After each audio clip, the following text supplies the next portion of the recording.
As we move along, after we've taken out the jet, main jet, and the emulsion tube, you can see the needle valve, which is right there.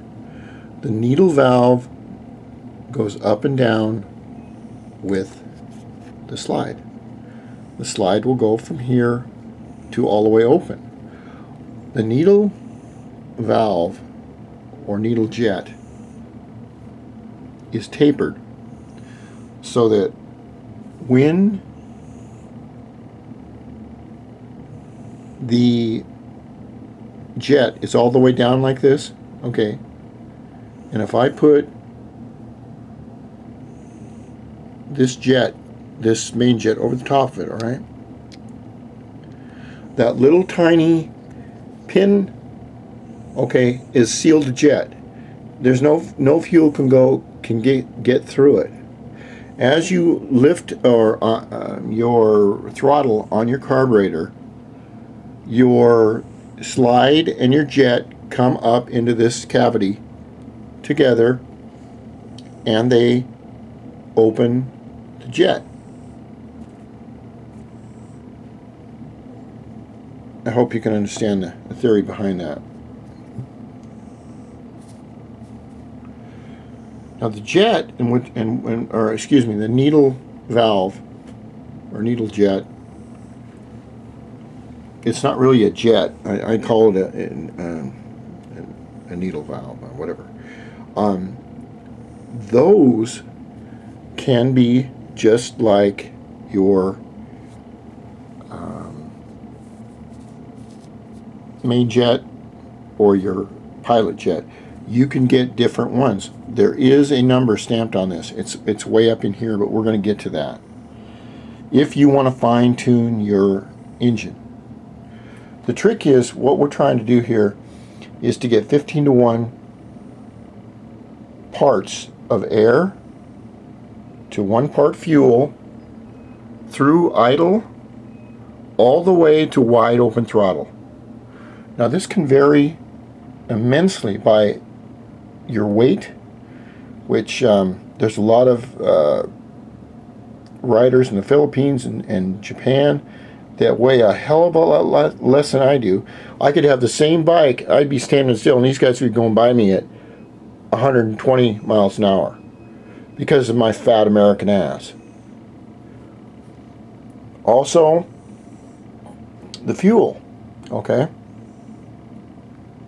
Your gasoline, normal gasoline, it's just like beer, it goes stale within 30 days. You don't think about this because people use fuel up so quickly.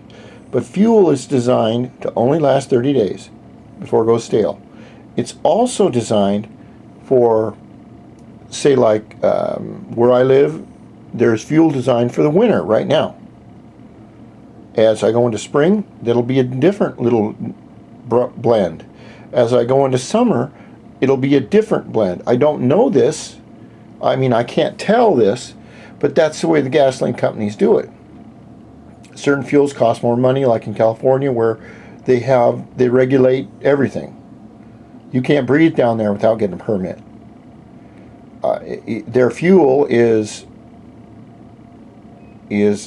got so many restrictions and anti-smog and pollutant stuff, and that their mixtures are so complex it costs more money. And in different parts of the country, it's the same way. I imagine that the fuel in Canada is different than the fuel that you'd buy in the Philippines.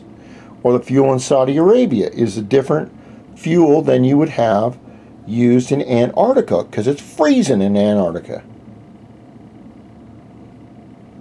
So I hope you can get the general gist of that. But what we do with the carburetor is, by trial and error, and it may take you 10, 20, 30 times taking this bitch off, tearing it down, and fine-tuning it to where you want it. But see, that's the fun of it. Because this is a non-stock carb, this is a non-stock engine. I'm trying to get the most power out of this engine, right? Say yes. Just like my wife, I don't know whether to embrace her or embalm her.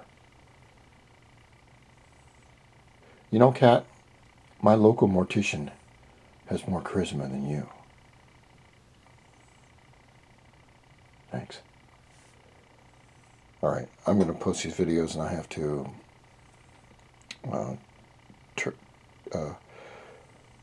fix the battery in this thing. I hope that you can understand where we're going here. I have to install the power valve, which I will explain, but I want to explain the carb. And the way I found out about the carb is just as you're doing right now. I didn't have a video. I had to tear it down and go through it and look at it and get books.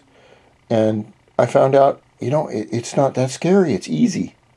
And these guys at the motorcycle shops are charging you $75 an hour so they can take this thing apart and clean this main jet and give it back to you. And they're laughing their asses off. And you don't even get any Vaseline when you get the bill.